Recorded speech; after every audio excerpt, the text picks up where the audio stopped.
Olá, vamos falar de ortografia, um dos capítulos fundamentais da sua preparação, pois envolve tudo, envolve todas as palavras do idioma.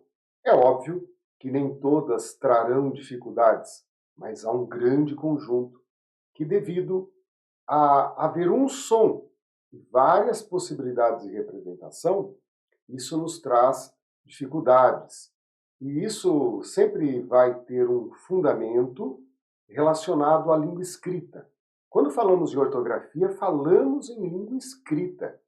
Então, conclua que nem todo idioma falado na face da Terra terá uma preocupação ortográfica, né? Todo idioma é falado, nem todos são escritos. O idioma que passa a ser escrito é normal que ele passe por convenções, uniformidades, padronizações. Nós olhamos para o Brasil, um país gigantesco como o nosso, bonito como o nosso, e encontramos grande diversidade de pronúncias. Há uma variação riquíssima, mas, quando escrevemos, o sotaque deixa de existir. Você pega um texto de uma pessoa que mora no norte ou mora no sul do país, nós não vamos ler o sotaque que ouviríamos. Isso é muito interessante. A língua escrita tem um papel muito importante num país gigantesco como o nosso. O idioma escrito e a sua ortografia também formam aquilo que a gente chama, né, de unidade, ajudam a unificar nosso país. Quando nós pensamos na vida, a ortografia tem uma relação muito grande, mas muito grande, com a escola, com a aprendizagem, com a leitura. Por isso que é comum que, quando erremos a grafia, haja um prejuízo imediato. Dependendo do contexto, um grande prejuízo. Pense se você tomaria um remédio que um médico, né, tenha prescrito, só que ao escrever o remédio que você deveria tomar, ele fala, vou escrever aqui, vou pôr nesse papel receita, e tenha escrito receita com 2 S's. Você tomaria o remédio desse médico? Com certeza não. Nós temos uma grande relação entre, né, a leitura, a aprendizagem, o conhecimento. Então, quando a pessoa erra a grafia, na nossa vida social, há um reflexo negativo na mesma hora. Errou a grafia, não leu, não estudou, não sabe. E aí nós temos um descrédito em relação ao que a pessoa faz, né? Principalmente se dependia efetivamente da leitura. Legal? Essa é uma realidade social que vai nos cobrar durante a vida toda, dependendo da sua relação com as coisas. Eu tenho, por exemplo, né, avô e pai que tiveram uma escolaridade mínima. O meu avô, por exemplo, ele só escrevia o nome, eram 2 nomes, né? Antônio Bolognese, só escrevia esses 2 nomes. O meu pai já teve uma escolaridade, mas nada muito, né, significativa, mas foi o suficiente. São pessoas muito felizes, vencedoras, que obtiveram sucesso naquilo que fizeram. Ou seja, a ortografia pode te atrapalhar a depender da situação em que você está interagindo no dia a dia. É óbvio. E é isso que é importante a gente observar. Nós não estamos aqui para olhar para a nossa vida social. Nós estamos aqui para olhar para o mundo do concurso público. E é óbvio que esse momento gigantesco do nosso idioma, a ortografia, é óbvio que isso tende a estar na sua prova. Então nós precisamos aprender a lidar com isso. Vamos a um primeiro retrato, vamos a um primeiro contato com essa noção de ortografia. Vejam o que vocês colocariam nessas 3 palavras que aí estão. Professor, quais são essas 3 palavras? Eu diria que você já deduziu. Sucesso, exceção e ascensão. Só que não deixe para depois. Preencha aí, né, faça o melhor de si, mas não deixe de participar. Por quê? Porque eu considero o seguinte, gente. A palavra sucesso, se nós pudéssemos aqui fazer uma pesquisa, 99%, 100% acertaram a grafia da palavra sucesso. E olha que ela tem seus altos e baixos, né? Su-ce-so, não é brincadeira, gente. Esse som de o tempo todo. A palavra exceção também não fica por trás, mas eu garanto que, não vou dizer que todos acertaram, mas uma grande maioria acertou. Vamos colocar aí, né, faz de conta que houve uma pesquisa, 75% das pessoas acertaram a palavra exceção. Mas daí veio a surpresa. E quando fomos conferir a palavra ascensão, houve um susto, porque a maioria cometeu a falha. E aí a gente começa a dialogar com o mundo do concurso público.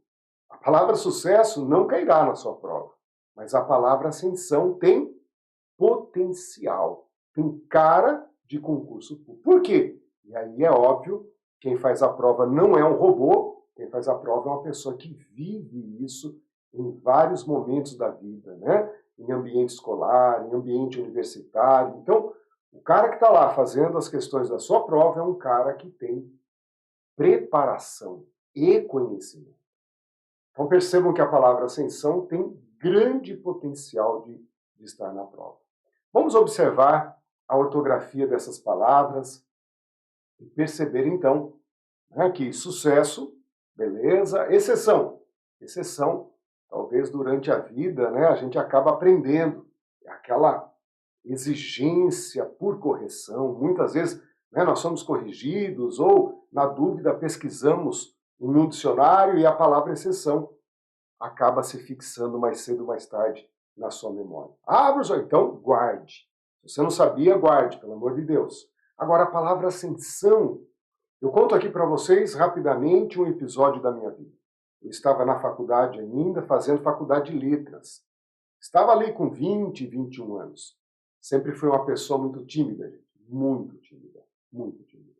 Lá com os meus 12 anos, por exemplo, se alguma pessoa dissesse, eu gosto do João, nossa, eu ficava ruborizado, passava mal. Depois, a vida vai nos calejando, né? A gente aprende a lidar com tudo isso. Mas, com 21 anos na faculdade, eu tinha que apresentar o meu primeiro seminário. E para mim aquilo era muito difícil. Apresentar em público era muito difícil. Então, treinei muito, me preparei muito. Foi uma época em que eu cheguei ao seminário, mas cheguei, né, com uma tranquilidade conquistada, uma tranquilidade forjada no treino. Beleza. E fui, né, colocar, então, o nome do meu seminário. Fui para a lousa e escrevi lá, Ascensão do regionalismo na literatura brasileira. Estava afiadíssimo, estudei, né, Graciliano Ramos, Raquel de Queiroz, ou o Érico Veríssimo, eu estava, né, afiadíssimo. Assim que eu acabei de escrever Ascensão do regionalismo na literatura brasileira, a professora me chamou e disse, João, a palavra ascensão não é assim que se escreve. E desde aquele dia, né, daquele arrepio, porque eu me lembro desse momento, é óbvio que os meus colegas e amigos da sala de aula que ouviriam depois a minha palestra sobre literatura regionalista, uma palestra que cresceu em vacilo, em dúvida, né, alguns gaguejamentos ali desagradáveis. Por quê? Porque mexe com aquilo que é a confiabilidade. Como que eu vou acreditar no que o João está falando se a primeira palavra que ele me escreve na lousa me aparece errada, né? A palavra está com falha. É óbvio que é uma perda de credibilidade. É mais ou menos como um médico que escreve receita com 2 S's. Isso é importantíssimo você entender, né? Dentro da nossa vida social, isto é um fator, né, de crédito, de descrédito a partir da ortografia. Errar crase, errar concordância, errar vírgula, não traz o mesmo impacto negativo que a questão da grafia, a questão da ortografia. Tá bem? Naquela noite, na sala de aula, quando errei a palavra ascensão, aquilo mexeu comigo. Faculdade de letras ainda, né, gente? Aí mexe mesmo.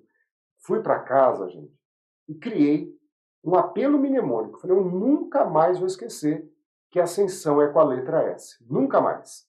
E daí, nessa noite, eu olhei bem para a palavra e falei, ó, o problema está aqui, no S e no C. Eu não sei que se lá no final vai ficar S, vai ficar C cedilha. Eu falei assim, ó, o primeiro que aparece aqui vai ser o último que aparece lá também. Olha que bacana, né? E assim eu criei uma forma de memorização. E a partir daquele dia, também, né, com tamanho trauma, eu nunca mais esqueci a grafia da palavra ascensão. Então, se a palavra sucesso entrou na minha memória sem eu notar, ela existe em mim, né, de forma correta, sem eu me esforçar, exceção já foi na minha memória, vamos dizer assim, construída por esforços. Esforços como ir ao dicionário, ou ser corrigido por algum profissional, até, né, em alguma situação redacional. Exceção, eu fui lá e conquistei, né, pelo esforço, pela pesquisa, pela correção de alguém, e a ascensão, já numa fase, né, estou notando uma fase aí, já estudando a língua portuguesa, já podemos dizer numa fase adulta, né? Eu tive que aprender por vergonha, né? Aquela coisa de correr atrás do que nós temos. E a história de vida de cada um de nós tem muitas semelhanças às vezes, né? E é bacana a gente perceber que a ascensão, então, eu nunca mais errei na vida. Nunca mais errei na vida. Então é isso que você tem que pensar. Duas lições estão aqui. Duas lições. Primeiro, estudar para concurso público é trabalhar com esse monumento chamado língua portuguesa. Não queira agora empobrecê-la, não queira agora diminuí-la. Vamos encarar de frente, né? Isso também é um pleonasmo, né? Vamos encará-la, vamos, né, fazer aquele estudo o melhor possível. E isso vem em relação à história de cada um. Cada um agora entrega aquilo que tem. E eu vou ser bem sincero, eu comecei a viver a língua portuguesa a partir dos 18 anos, né? Quando eu, encantado com a literatura, um livro me encantou, um outro dia nós podemos conversar sobre isso, um livro me enfeitiçou, e a partir daí eu nunca mais parei de ler e amar isso que eu faço, que é ensinar a língua portuguesa. Então é importantíssimo vocês entenderem. A minha história de ausência, né, de uma pessoa que não tinha apego à língua portuguesa, isso virou. E espero que isso ocorra com vocês também. Eu vou colocar aqui para vocês agora um retrato, né, de um momento da minha filha. Olha que bacana. Esse é um momento que vocês podem observar. Está aqui. Olha lá. É uma cartinha que ela escreveu para uma amiga. Eu tirei a foto da cartinha inteira, porque é uma cartinha muito interessante. Mas olhem que retrato que nós temos aí, né? Quiser, ela errou, quiser é com S. Mas estão vendo a palavra na linha de baixo? Ali ela escrevia que a nossa amizade vai... O que vocês estão vendo ali? E acreditem, ela escreveu ali, a nossa amizade vai crescer. Hoje, né, eu estou falando da minha filha mais nova, a Laura, quando escreveu isso, ela tinha 6 anos, 7 anos, e hoje ela já tem 13, com certeza, ela não erraria mais, não erraria mais. Eu coloco minha mão no fogo. O quiser, não coloco. O quiser, eu já não sei se ela acertaria ou não, mas o crescer eu tenho certeza. Mas estão notando que loucura? Olhem como ela escreveu crescer, gente. Com algo que nós que temos uma vivência com a língua escrita sabemos que é impossível. A letra QU seguida de R, não há essa possibilidade de combinação na língua portuguesa. É a hora que a ortografia é atropelada. A gente fala assim, nossa, né? Filha do professor João, mas faz parte, né? Hoje eu garanto que ela não erraria mais. Não é bacana isso? O crescer, ela já trouxe para aquilo que é o normal, né? Dentro das características do nosso idioma. Agora, e o quiser? Será que ela sabe que o verbo querer, em toda a sua flexão, é com S? Será? Eu já não tenho certeza. Tá legal? A essa visão que nós temos tendo aí, você já pode chegar a uma conclusão importante. Há alguns fatores que contribuem para acertarmos a grafia de uma palavra. Estão percebendo aí? a memória visual? Não tenho dúvida. A leitura compõe a grande maioria das palavras que escrevemos corretamente. A memória visual tem a ver com leitura. Aquilo que vemos em forma de língua escrita é a maior lição da nossa ortografia. Porém, você vai para o concurso público, então você precisa potencializar os seus estudos. E aí que vem, né, a soma de regras, o maior possível conjunto de regras, saber sobre a origem de palavras. Por exemplo, por sabermos que casinha, caseiro, casarão, casebre tem uma derivação. A palavra de origem, a palavra primitiva, a palavra casa. E por termos consciência que a palavra casa é com S, isso nos habilita a entender que casinha, casebre, casarão, caseiro, todas elas também vêm com S. Então nós criamos nessa relação entre primitiva e derivada que pode contribuir. Não nos salva completamente, mas pode contribuir. E aqui, gente, é a hora que eu chamo de a hora dos desesperados. Porque memória visual é leitura. Aprender regras é estudo. Origem das palavras é leitura, é estudo e é prazer. A pessoa gosta de aprender sobre palavras, sobre a nossa língua, sobre aquilo que a gente chama língua portuguesa. A pessoa ama, vai até em busca da origem das palavras. Agora, quando nada deu certo, fala, professor, eu não leio, eu não sei regra, eu não amo português, é a hora dos desesperados. E eu me vejo muito nisso, né? Porque eu tive que aprender tudo que eu deixei de aprender em um tempo muito curto. E aí os apelos mnemônicos vieram contribuir. Por quê, gente? Você cria formas, né, de gravar a palavra na memória. Você força. Se lembrem da palavra ascensão. O S que está no começo é o S que está lá no fim. Qual que é a lógica disso? Nada, não há nenhuma. Mas eu, a partir daquele dia, criei para a memória uma forma de memorização.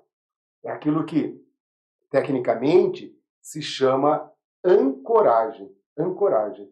É uma forma de você contribuir para que a memória fixe a imagem da palavra. Valeu? Comece então agora a pensar sobre ortografia em dois planos. O plano social, que há sim então um juízo naquilo que, né, expomos, dependendo da situação, pode ser muito prejudicial.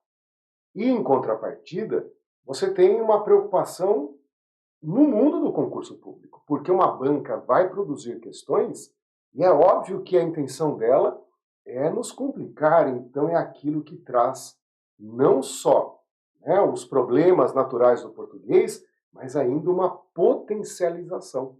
Então, a ortografia é um dos principais capítulos da sua preparação. Valeu?